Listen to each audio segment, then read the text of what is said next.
Passports are the silent tool of racial discrimination. There exists in our world a form of apartheid, which is based upon the separation of people depending on their nationality and the passport that they hold.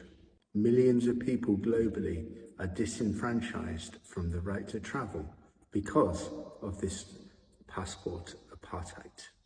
And sadly, most of the people who are disenfranchised are those from the African continent and some parts of Asia. In fact, the overwhelming majority of African countries have what are effectively third-rate passports. And people from North America and Europe tend to have what we can call passport privilege, because their passports are among the strongest in the world and give them freedom to travel to virtually any other country with few restrictions. The strongest passports in the world include those of Singapore, Japan and Korea, but that's quite an exception for countries which aren't predominantly populated by white people. Now, although black people living in certain countries in Europe and North America will also benefit from passport privilege, let us remember the statistics. 75% of people who live in the United States are white.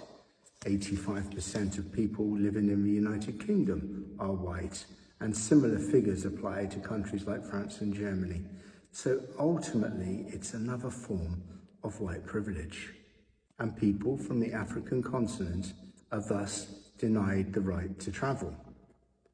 And that isn't just the case of travelling for tourism or to visit places out of interest.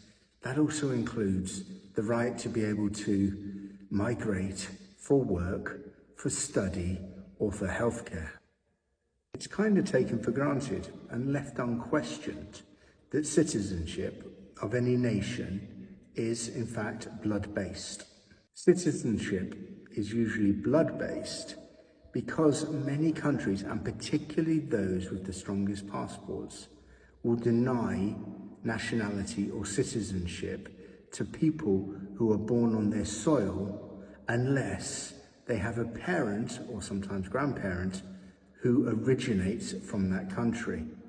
One of the rare exceptions is actually the United States, but across most of Europe, people of other nationalities born on the soil are not considered to have the rights of citizenship.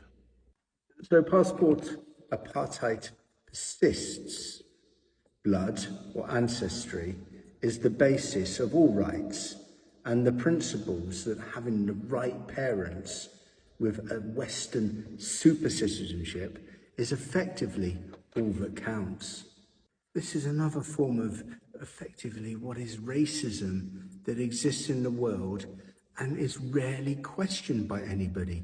We just take it for granted that Singapore, Germany, most of the European Union have the strongest passports in the world, whereas countries across Africa and most of Asia are subjected to having the weakest passports. Do we ever stop to ask ourselves why this is the case? Is it fair? Is it equitable? Is it based upon principles of equality and justice? No, of course it isn't.